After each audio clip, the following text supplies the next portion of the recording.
the communications folks can tell us when they start recording, all will be good.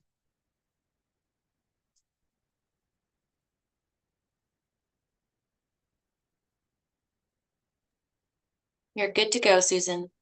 Okay, thank you.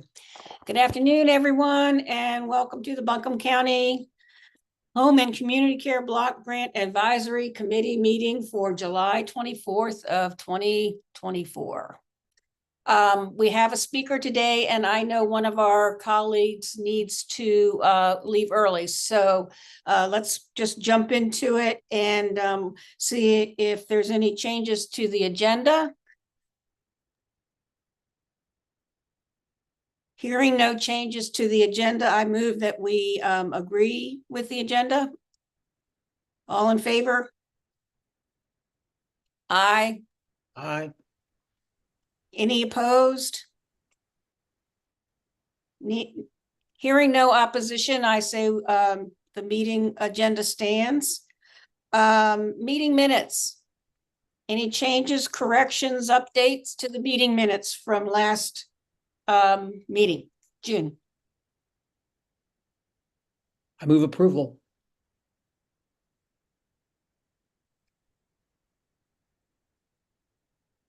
Second? Okay. Meeting minutes from June are approved. Okay, we're going to turn it over to Ryan. And the presentation was the ask of Ryan was with the additional funds that in-home aid was able to obtain, what changes, what impact will that have on the program? Is that right, Dan? Yes. Okay. So I will turn it over to Ryan. Hi there, everybody. I think everybody at this point knows who I am, but in case you don't, my name is Ryan Garcia. I use they, them pronouns. I am the supervisor of the in-home aid program amongst many other programs in Buncombe County, but for the purposes of this committee, I supervise in-home aid, both our HCCBG program and our state social services block grant program, which is separate funding. In a perfect world, our state and social services block grant funding, which is not involved with you all, would be to serve individuals 59 and below. And this program would serve 60 and above. But we have some mixing of that in order to make sure that we're serving everyone. So there's no reason why people over 60 can't be served in our other program. And in some cases they are, to ensure that we're providing service. So I think if that wasn't clear in our application, I want to make sure that that's part of this broader conversation, that we do have another funding source that funds in-home aid. It's very small in comparison to this program, but we are able to serve some of our clients there. I also want to extend a deep feeling of gratitude for the additional funding that we were granted.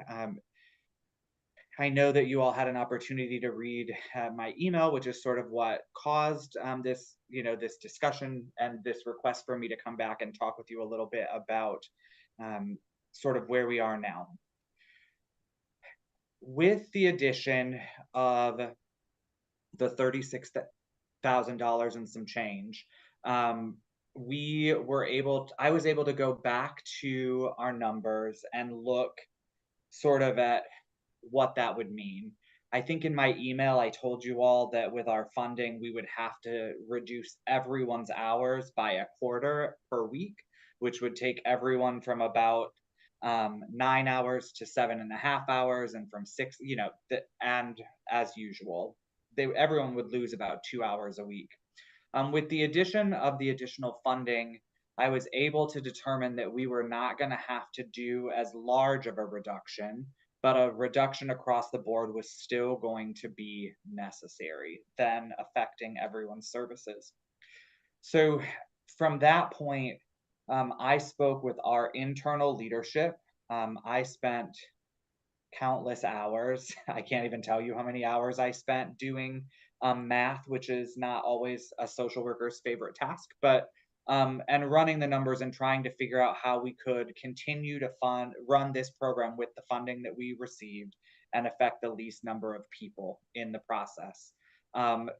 Even with the additional funding, I would still have had to do a slight reduction across the board, and it would have meant that I had no room on our program to serve any additional clients. And so the funding, while helpful, did not completely solve our problem, nor do I think it really fully addressed the concerns of the committee that our program would sort of be stinted with our ability to serve new clients. So I, along with my leadership, really dug into policy and into the program, and we came to some conclusions and some decisions that have been enacted, and we are in the middle of doing this.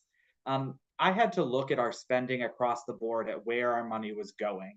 And I was able to determine that 16% of our total budget was being spent on level 3 clients. And that was only serving 3 level 3 clients. Those 3 clients were receiving 15 hours a week. And even with the additional funding, we would have had to reduce their hours to somewhere around 12, which, I mean, I feel like you all already know the high need and acuity of level 3 individuals. We barely are serving level 3 at 15 hours a week sufficiently. And a reduction in those hours would have potentially caused, some safety concerns. And our manual says that we have to be able to ensure a safe and quality service in order to provide it. And so we did, as you all know, 3 years ago almost, the county made the choice in conjunction with the committee and our partnering agencies to no longer fund level 3. We did grandfather in these 3 clients at that time. But at this time, we have decided to no longer provide level 3 services to any individuals, including these 3 clients. I have had discussions with all 3 of these families personally. I've met with them. One of these clients has family that is either going to have to step up and provide the service, or he may have to go to placement. And that is a reality that we knew might be possible. One of these 3 clients is going to be looking at our daycare program and maybe going part-time to the daycare in lieu of the services, so that the family members that are providing the care can bring in some extra income. They were not surprised by the decision, but I think this might even be better ultimately for them. They are excited about the prospect of daycare and having this adult be able to leave the home for 3 days a week. As you know, we cannot bill daycare and in-home aid through HCCBG together. Like, you can't have both services. And so as long as they were level 3 or at all in-home aid, they were not eligible to receive our daycare funds. And so now, not being on in-home aid, they are going to be able to be potentially receiving those funds. And so they are looking into that. And the third client, we actually did a pretty serious reassessment of all 3 of the clients, and were able to determine that this third client is actually level 2 appropriate. And so she is actually not losing her services. She will be changed to level 2. She will go from 15 hours to 9 hours. And that has to do with her ambulatory abilities. The other 2 clients are not independently ambulatory in any way, and so they are definitely level 3. But this woman, over the last couple of years, has had some improvements since her level 3 decision was made, and so she is able to ambulate with the assistance of a walker and a cane and a wheelchair around her home, and is going to be able to receive services through level 2. So with the eliminating of that spending, of that 16% of our spending every single month, we are actually not going to have to reduce the hours of any other individuals on the program, at least not now. And we may have to look at the very end of the year, because one of the things that we did decide was very important is giving individuals a long notice. So these level 3 clients have 60 days on the program, when traditionally we would only give 10 for termination purposes in our manual. So they will receive 2 of the 3 will receive their services for the next 60 days. The other one will go to level 2 immediately. But that's a little bit spending more money than, over 2 months than I really sort of know what to do in this moment. But at this point, we are not reducing hours, and we will have room to add new individuals onto the list. Approximately 3, depending on how this all shakes out. I really looked back at our data over the last 6 months and was able to determine that on average, about 2 individuals per month actually come off of our program for various reasons, either placement, they move out of county. They've passed. There's several reasons why individuals leave our program, but on average, we have about 2 people a month leaving the program. So that, with the additional funding, with the elimination of level 3, is going to allow for us to have some room in adding a few people throughout this fiscal year. We're taking a leap of faith here by not reducing any hours at this point. I'd like to see over the next 6 months how many people exit the program, along with how many APS clients we're able to serve. I think it's going to come out really close towards the end of the year where we're not going to overspend and we won't have to do a reduction. But worst case scenario, if my projections are accurate, we could potentially, the last month or 2 of the program, May and June of next year, we could potentially do a blanket reduction of 1 or 2 hours per client for a month or 2 until the next funding cycle. I don't think that's going to happen, but I view that as a win, possibly reducing people's hours for a month or 2 versus reducing everyone's hours for the entire year.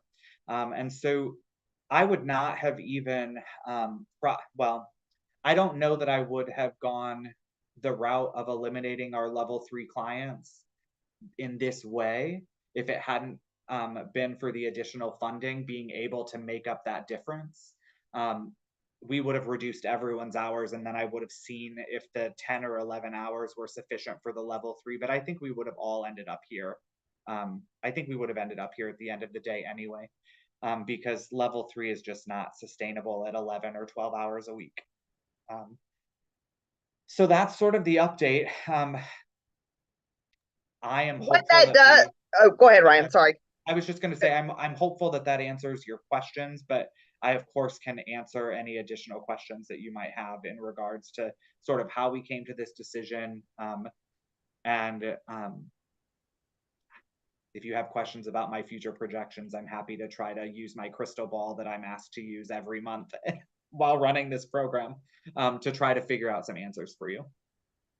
The only other thing I was going to add was that, so every month, I mean, what do you think, Ryan? Couple referrals for APS every month, maybe? We usually have an average of 2 or 3 referrals a month. Now, June we had 2, and May we had 0. So like it averages out. So it averages in that people that fall off, the APS folks that we serve get to go on. What I will say is it's not like we're going to be knocking down the wait list. So just as a reminder, there are how many people on the wait list at this time? There are about 110 people on the wait list. I think in my email I said that grows by about 5 people a month. I don't see any scenario by which we're able to make much of a dent on that wait list with our current funding as it is, but I'm certainly going to try. I just wanted to make that clear as part of it. No, that is clear. Thank you. Yeah. And Allison, thank you very much for that clarification. You're welcome. Also, can you kind of explain what APS is and how they take priority, please? Sure. So our Adult Protective Services program is, if you're not familiar, our state required protective services program. It's a mandated program.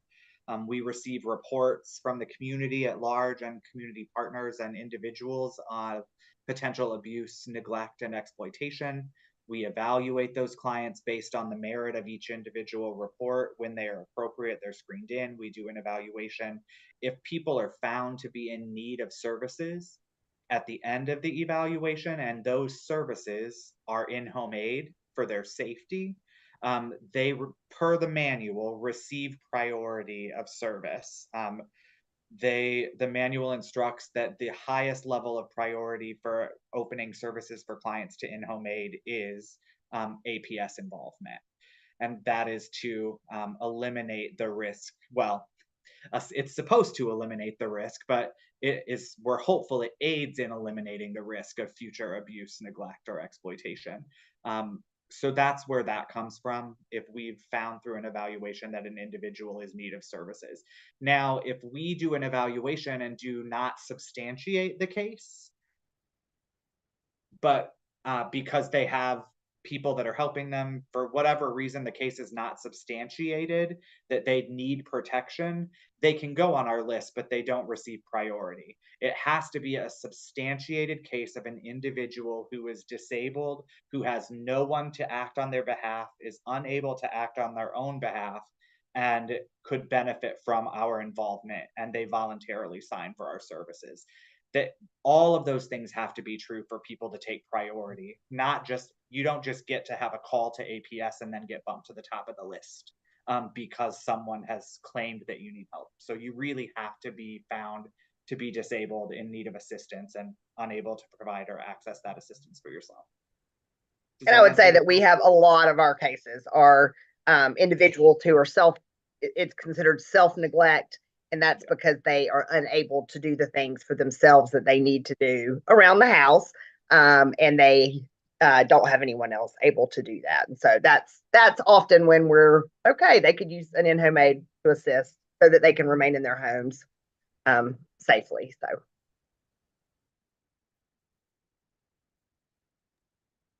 Any questions from the committee? So let me make sure I understand. Mhm. What I heard you saying was the wait list 110, more or less, Mhm. and with the likelihood of additions of 5, up to 5 per month.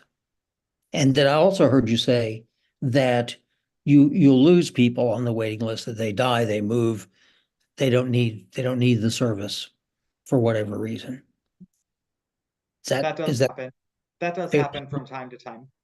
Okay. We make an attempt to call everyone on the list. Well, this will be our first year of having this program. Let me remind everyone of that. And so at the beginning of the year, when we took on this program, we were gifted a wait list, and we spent a considerable amount of time reaching out to every single person on that wait list. And finding out what their current status was, reprioritizing them, finding out if they still needed the service. And at that time, I reduced our wait list from about 100 to about 72, just by natural elimination of people who didn't return our calls, or people who had died, or people who had went into placement. Now, over the last year, that list has grown back up to about 110, and it is my intention in this next fiscal year to go back to the top of the list, work our way back through making phone calls to see if all of those people still are required to remain on the list. I do have a bit of a staffing issue in that we have a lot of work to do and not enough people to do it all the time. And so because there's no official requirement or policy on managing a wait list, I haven't been able to prioritize that. My hope and dream someday is that we will be calling people monthly based on the month that they went on the list.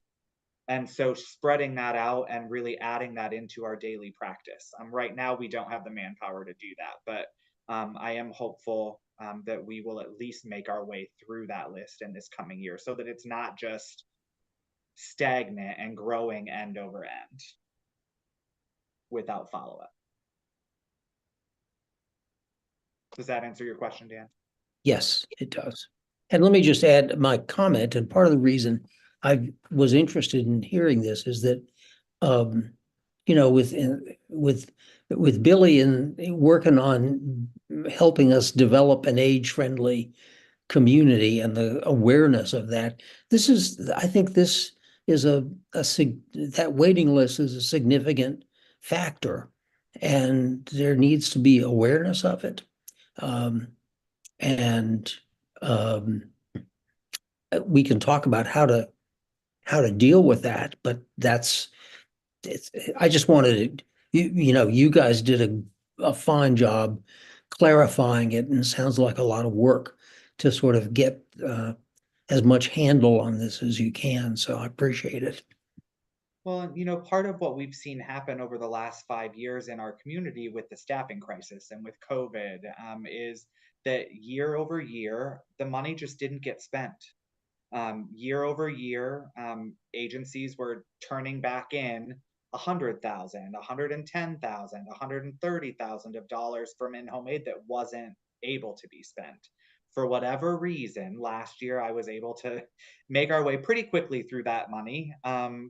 We only had to turn back in a very small portion of the money we were allocated, which I'm very proud of, the partnerships that I have with our agencies. But what that did is it put us in a little bit of a pickle because now agencies are serving folks pretty well.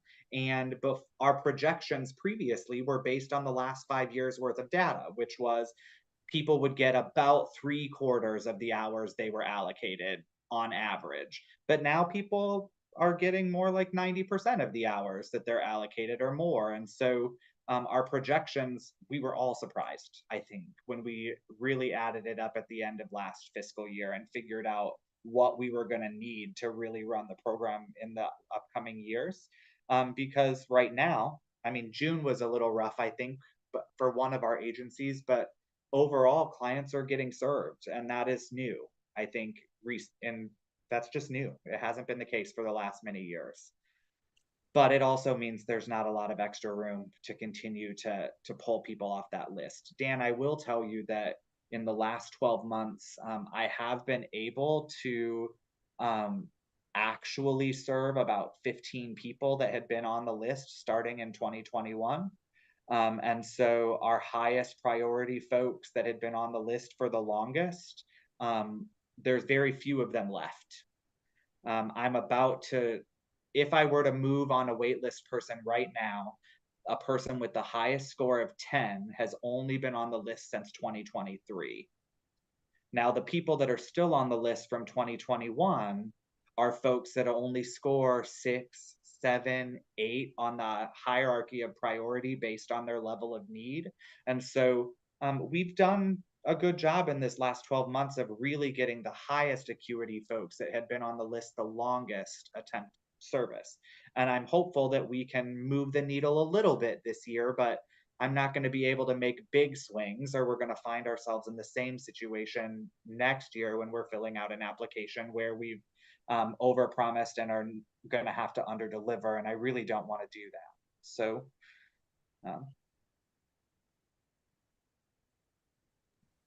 So Ryan, am I hearing you correctly in that the care staff is there, that it's not as critical as before? I don't think it's quite as simple as that, Susan. I think that agencies, so I can tell you the snapshot of what's happening in my agencies right now. I have 3 agencies. One agency is staffing all of their hours at 100% for their clients, but no client is getting a consistent aid every single week. So they're just sending whoever they have, but the clients are getting all of their hours. That clients don't love, but I keep reminding them that I'm very sorry. I want it to be consistent, but what's most important to me is that their services are provided. So that is with one of my agencies. One of my other agencies is really providing almost all of their hours to all of their clients. Most are consistent. They're not begging for new referrals, but they're not stopping new referrals from coming in either. And so they are staffing as we're sending them. And then the third agency is having a little bit of a crisis right now because in June, they had one of their aides go out that serves most of our clients on FMLA, plus they had 2 aides go out on vacation at the same time. And so a lot of clients did not receive their services in June based on that emergency. That has not been the case for the last 12 months. That agency also had been serving their clients pretty consistently for the last 6 months of their services. So my hope is that we'll go back to getting people served. But if you all gave me $100,000 today and said, attack that wait list, we have the money for it, I don't know that I could quickly throw 30 clients at an agency and say that they could staff them. But the gradualness by which we open clients and clients are closing, I do not have, at least with the 3 agencies that I've been working with, any reason to believe that they're unable to staff folks at all, which was the case when we took the program a year ago. That is what was happening. I think that has part to do with our requirements that aides are paid a living wage in our contracts. I think that is helpful. An aide is much more likely to come on for $17 an hour than for $12, $13, or $14 an hour. And our contracts require that anyone served by our contract, aides are paid a minimum of, I think it's 16 and 17 respectively for CNA and not CNA. And so it's not quite in line with the living wage in Buncombe County, but it's much closer than we've ever been in the past. And so I think that people are more reticent to take our clients when they know they can make a little bit more money.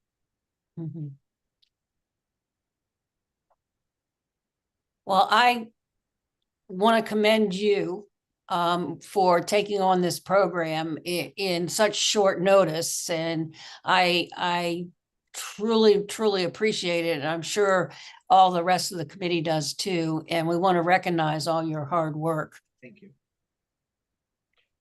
Thank you. It's certainly been a team effort. I have a fantastic social worker and leadership behind me that allows me the ability to do the hard things sometimes and make the hard choices. But we really are proud of the accomplishments we've been able to, and the changes we've been able to make over the last year. Yeah. And I think that analysis of the percentage of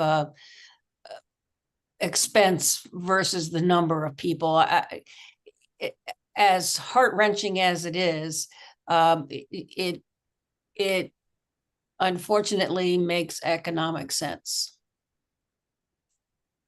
I can serve 3 clients that are level 1 for the cost of 1 client that is level 3. And with our wait list what it is and facing the reductions, I don't know that we had a better choice. So it has been hard, but I do think that for the most part, folks are not gonna, the folks that we've been serving are still gonna be able to be served in some capacity, like I said. So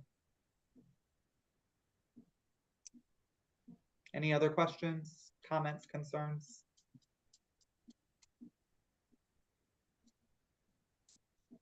It doesn't look like it. Dan, are you good?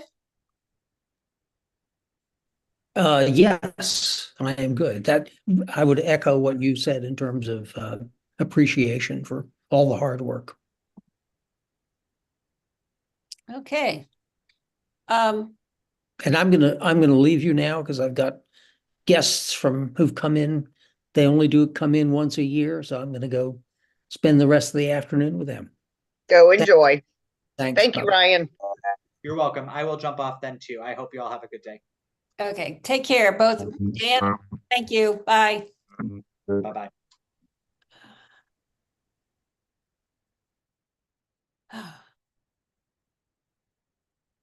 Wow.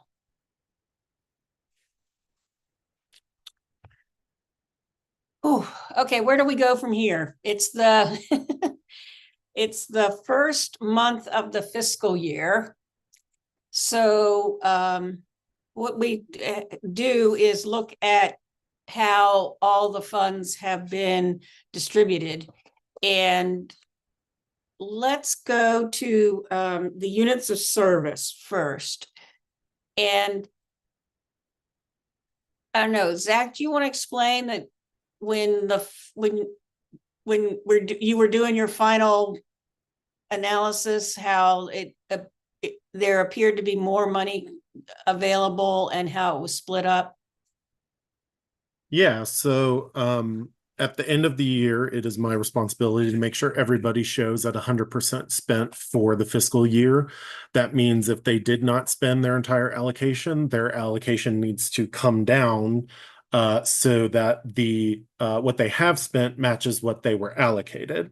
If they have overspent, then that's the time where any excess funding can go to be reallocated. Buncombe County Health and Human Services they were unable to spend $14,103.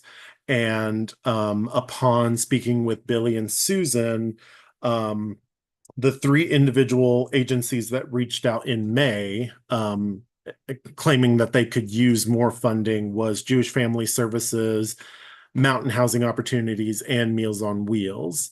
And so I figured the most fair way to do it is just to slice that number in three. So each agency received an extra $4,701.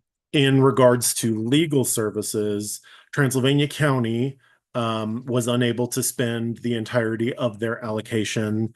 Some of that went to Madison County to help them out, and the remainder went to Pisgah Legal Services. So they made their program whole in Transylvania County, but they requested that some of that funding be moved to Buncombe County as well, since they had so many units in Buncombe that had not been reimbursed. So they received an extra $42,442. And that was pretty much the end of the year for Buncombe County in a nutshell.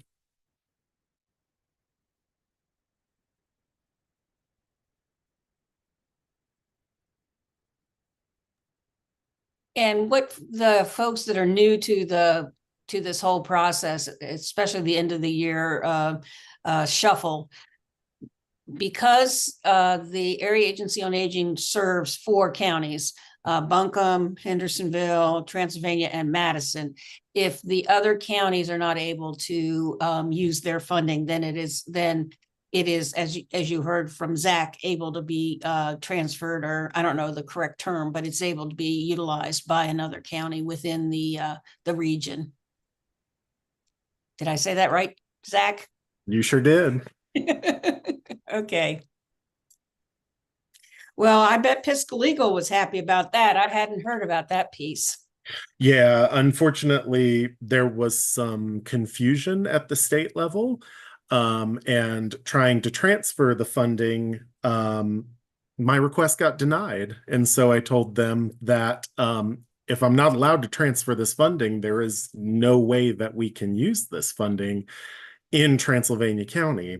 And so they waited to get back to me. So unfortunately, I would have loved to have offered that to more agencies, but since it was kind of me against the clock, Pisgah Legal has an agency in all 4 counties, and I don't have to split up the funding to different counties if it goes into legal services. And that's just how ARMS works, which I wouldn't wish on any one of you. So.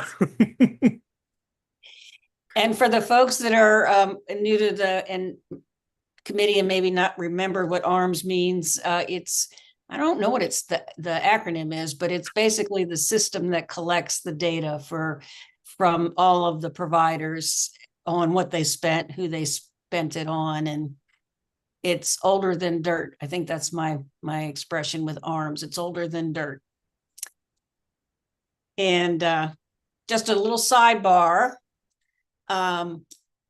Folks know that I also am involved with the Senior Tar Heel legislators, and had a conversation not too recently, but the Division on Aging is pushing to have that system updated. So cross the fingers. I'm sure the county workers and the state workers have heard that before. Okay. No comment. Okay, and now we're going to go to Billy.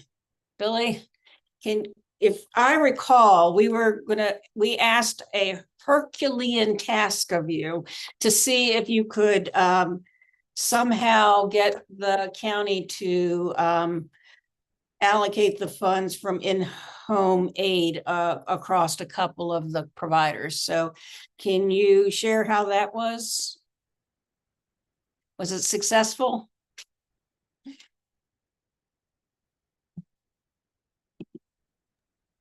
Yes, it was successful. Allison and I worked together with Buncombe County HHS Finance to distribute the $25,000 that y'all instructed to be allocated, 7,000 went to on track, 6,000 went to day stay, 6,000 went to mountain care transportation, and 6,000 went to working wheels.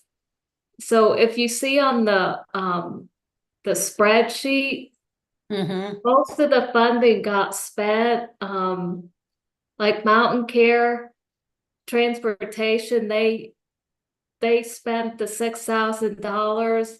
So did day stay. Working Wheels for June was not able to spend the $6,000. So as you can see, they have $4,712.99 left. Yeah, so and of course, Ontract was able to get reimbursed for the third quarter. Requested, like, they'd done like $6,805.09 in qualifying services, so they only had $217.99 left to be reimbursed, so they used their funding as well. And as you can see, even with distributing the $25,000, Homemade has a little over 5,000 remaining. So, Allison, do you have anything to add to that?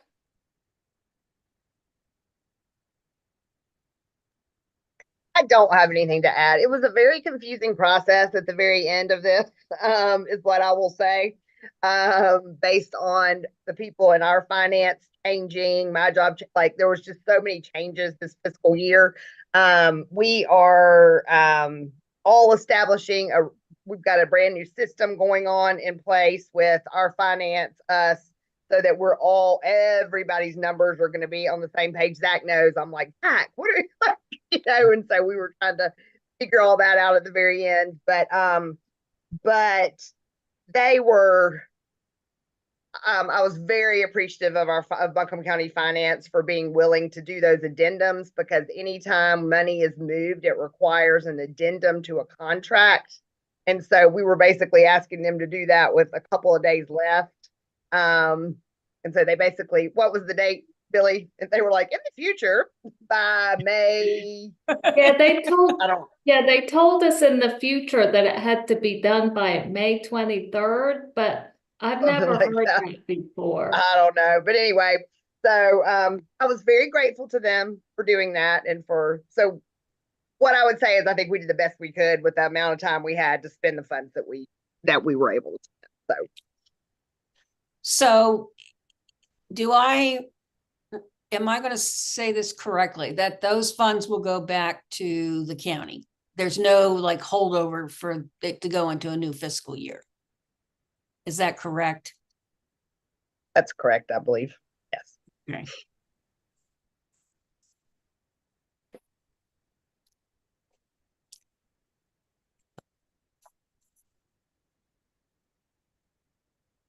So welcome to the end of the year. It is a crazy time. The end of the year is such a crazy time. I was like, this is my first end of year fiscal process. So I know when I won't be ever taking off work. So you'll be scheduling your vacation right after that's over. So exactly, around that. So anyway. Oh my goodness.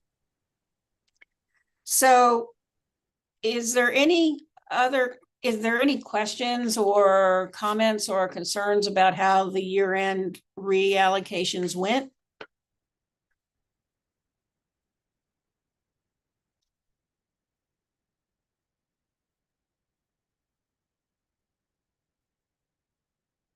If not, then what I would like to do is spend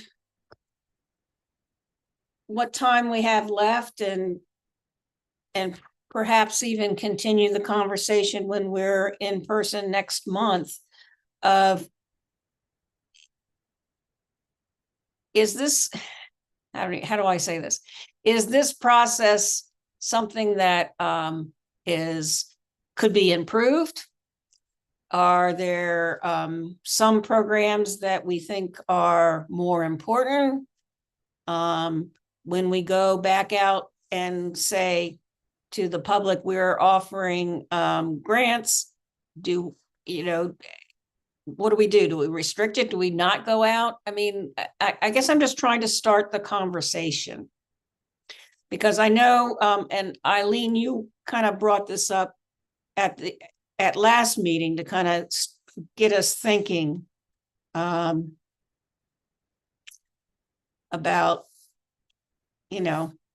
what services. I mean, I'm not holding my breath that we're getting any more money, to tell you the truth. So given the painful experience we went through this cycle, are there things that could make, are there things that we can relay to the grantees that will help them to decide on whether they truly want to make an application?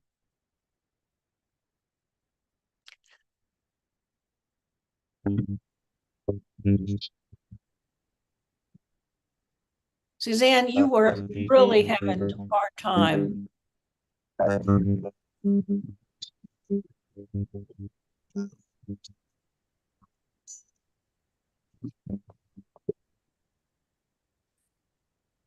Hey, Suzanne, I think you should enter your comment in the chat. We're not able to understand anything through the mic.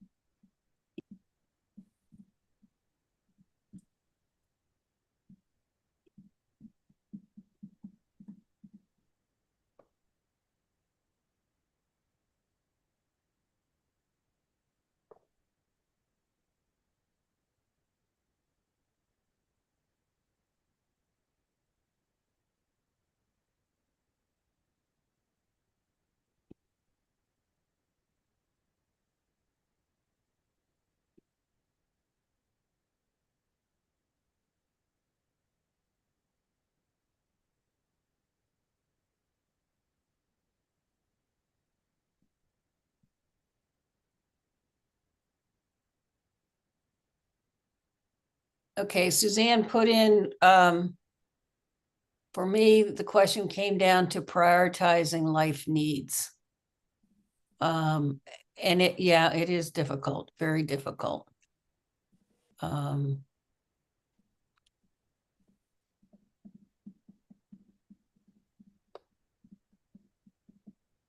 guess, do we describe that in the application, in some of the instructions, that based upon limited funding,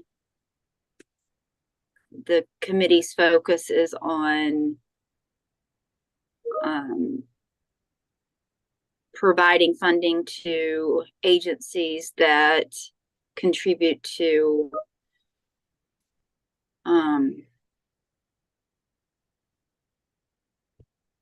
physical needs, nutritional needs,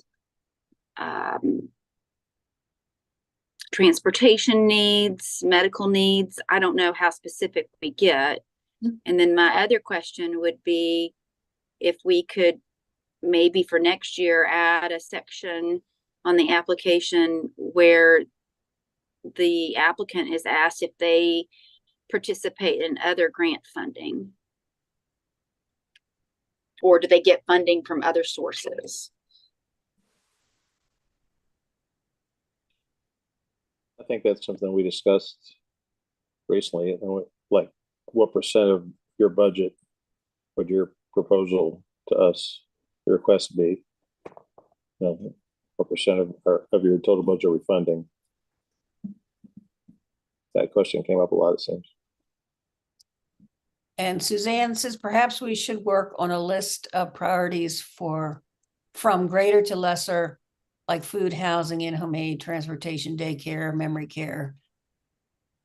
Say over, say, hiking trips. Yeah, I'm sorry. Go on, Eileen. Okay. I think the more specific we can get, the better. And you had, in something you sent out, prioritizing people, things that keep people at home or let them age in place. Okay, I mean, I think that's like a good general category, but I think within that, there are quite a few things we could say and quite a few areas to cover. Yeah, and it's not that, hiking is not a good thing to do, but when you look at the hierarchy of needs, it just doesn't quite make it. But I think as the more specific we can get, the more helpful it will be for us, when we go ahead and do this again, and also for the agencies that come to us. And since we have an in-person meeting next month, that might be a good time to work on that. If we could all think over, before we get to that meeting, about specific things that we think should be mentioned, covered, so forth and so on.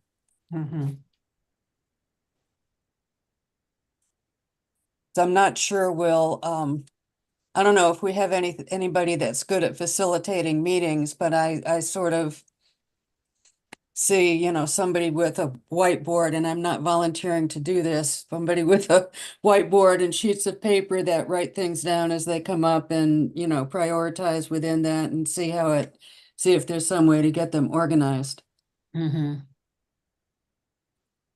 Yeah, Eileen, I have. Yeah, I think we're talking about doing a lot here.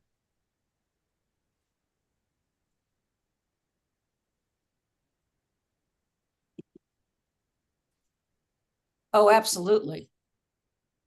Absolutely. And I think the in-person it will be helpful. As to a facilitator, I have done that role where people brainstorm and you use the whiteboard and post notes and such like that. So we can make sure we have those supplies available next month.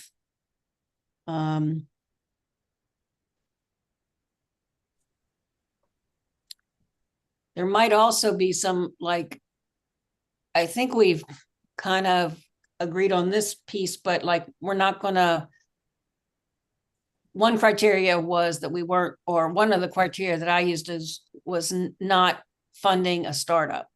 So that the application should be very clear that we want to see, at least we want to see some history. Right. And I went back and looked at some of the budgets, and I will say the one that I found that I liked was from Mountain Care. And oh, Suzanne just had another chat. Hold on. Perhaps not fund for-profit organizations. I mean, some of that criteria, more food for the discussion. Let me just see if I can actually share my screen. Oh, goodness.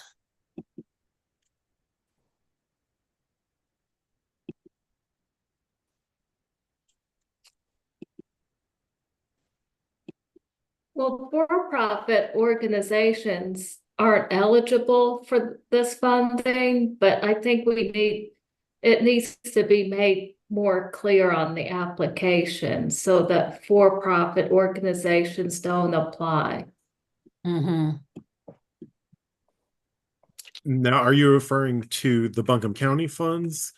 Because with home and community care block grant funding, if there is no service provider in the area that is a nonprofit that's providing a much needed service, then you can fund a for-profit provider. And I use in-home aid as an instance because across the state, not everybody has a nonprofit in-home aid provider in their county. So but yeah, I don't know if that's the same for Buncombe County aging funds, but it's supposed to be kind of a last resort type of thing. And that's in the eligibility that for-profits, if there's a procurement process done where a nonprofit uses a for-profit organization to provide the services, they're eligible, like in-home aid, the in-home aid program subcontracting out to Cappies and Premier and Always Caring. So it specifically says that in the eligibility, but I just think that since we got 2 applications from for-profit agencies, then we need to make that more clear.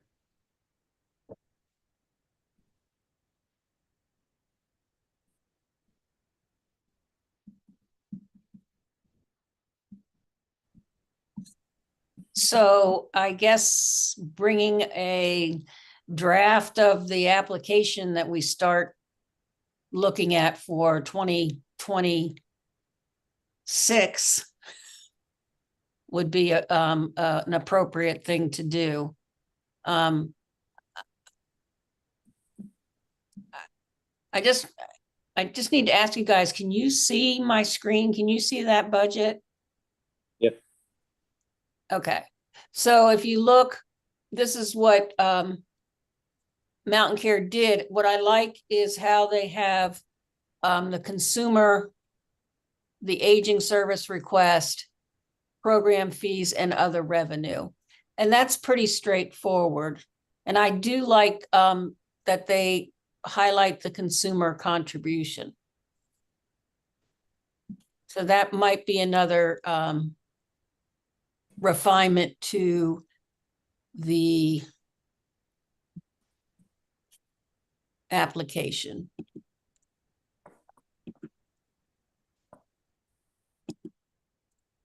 All right. Now, hopefully I have unshared my screen. Thank you. Oh, well.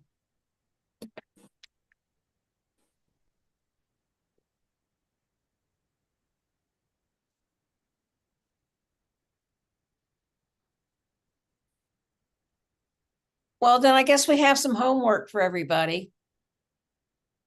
Please actually sit down.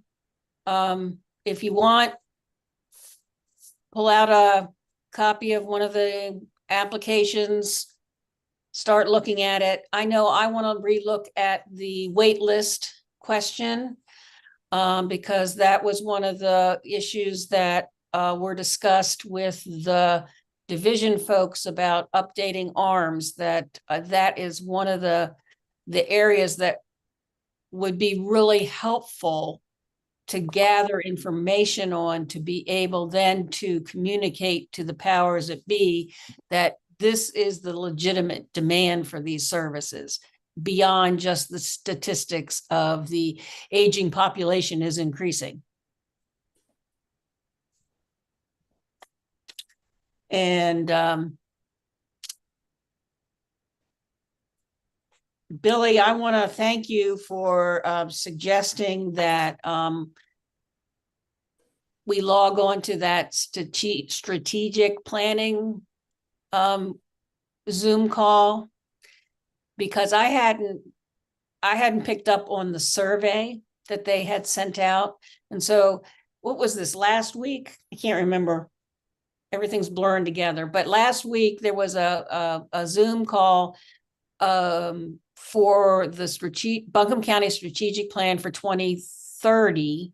And the invite was to bring committee members and board members to the table specifically to listen to their concerns.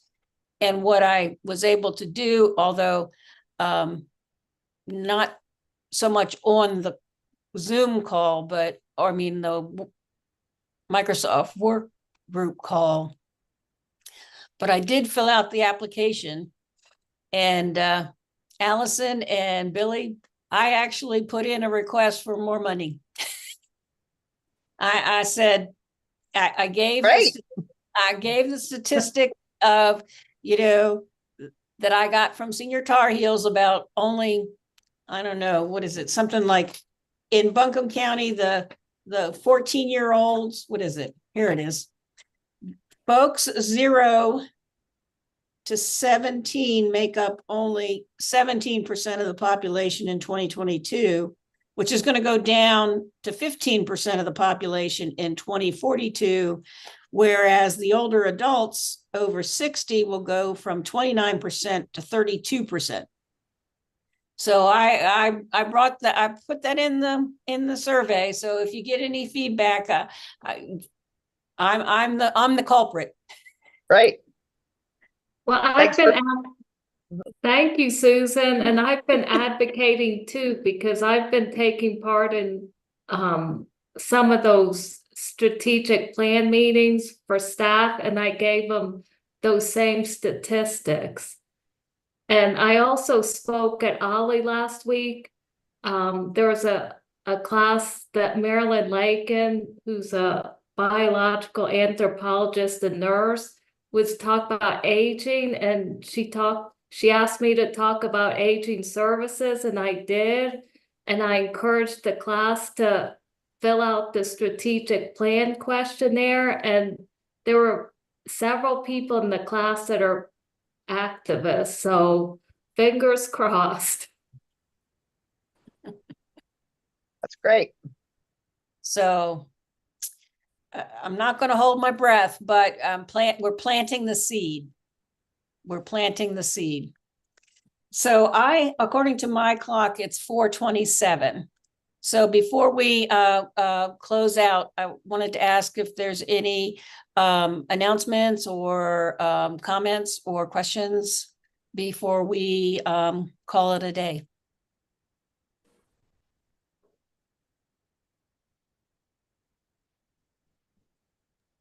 I was just going to say, if those of you who are in the meeting have not seen the, if you want to have some data, and granted, this is back from 2022, it hasn't been updated since then, but the North Carolina Aging Profile, it profiles every county in the state as well as a state summary, I believe. I will put the link to that in the chat.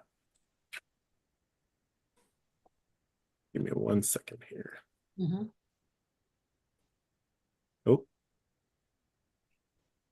And Yeah. in addition, Zach, before I forget, is folks know about the barbecue? Oh, that is a good question. Do y'all know that Land of Sky is having a barbecue for all of our partners, counties? I see some heads nodding. Give me just 1 second. I can give you the exact details. It's going to be at the oh gosh, the Bill Fletcher Memorial Park. Let's see. August 7th, I think. It will be, oh, come on. Let's see here. August 7th at noon at the Bill Moore Community Park in Fletcher. See, I got part of that right, but And what I can do, Zach, is I'll look through my email tomorrow and send out, I've gotten so many announcements, I'll send it out to the group. absolutely. Okay. Well, I just heard my husband yelling at me, so It is 4:29. Is there anything else, guys? Are we Does good he for yell, the does he yell on the Okay. half hour? Is that how you knew what time it was? No, he's yelling that he just got home. Oh, He wants me to know he's here. We too have guests, so. oh. the two Thanks, of- everyone. So thank you, guys. You all are wonderful. You're great. I will see you in person next month. Have a good evening. Thank you.